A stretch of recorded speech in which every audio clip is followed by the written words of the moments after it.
friends, and welcome back to Peak to Playa.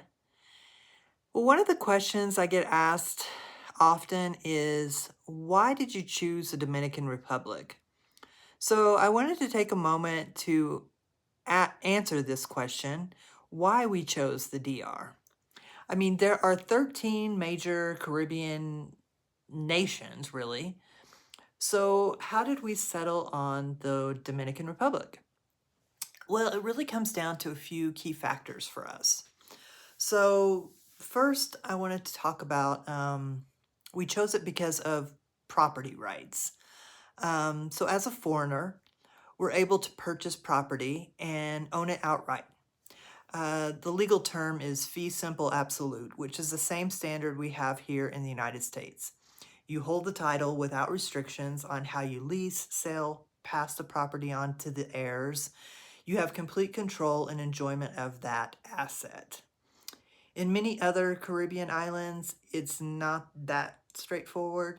Some restrict foreign ownership entirely or require expensive foreigner fees, or they'll grant you like a long-term lease rather than full title, ownership rights. For instance, in St. Kitts, you can buy a private residence, a real estate, but you're looking at a minimum investment of $600,000 and you're restricted on when you can sell it. I think they have that mainly for residency, if you want to get your residency. In the Dominican Republic, it's a lot more welcoming for foreign investing.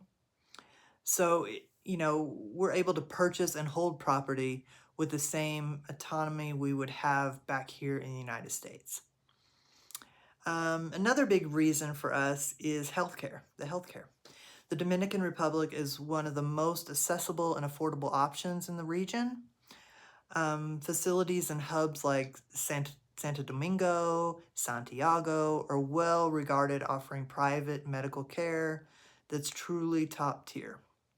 The DR is actually a major hub for medical tourism, which keeps quality high and costs very competitive.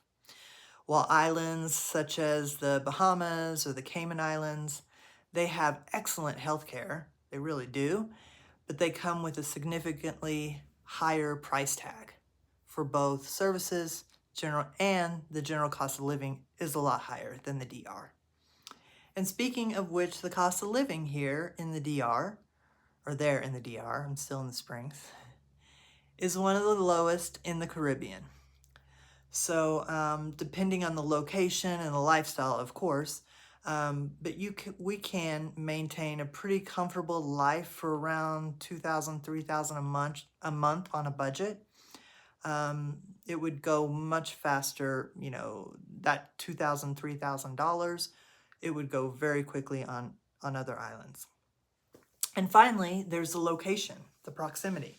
My partner's mom lives in Puerto Rico, so moving to the DR brings us much closer to family. Plus, from Punta Cana, we are only a 4-hour flight from New York City.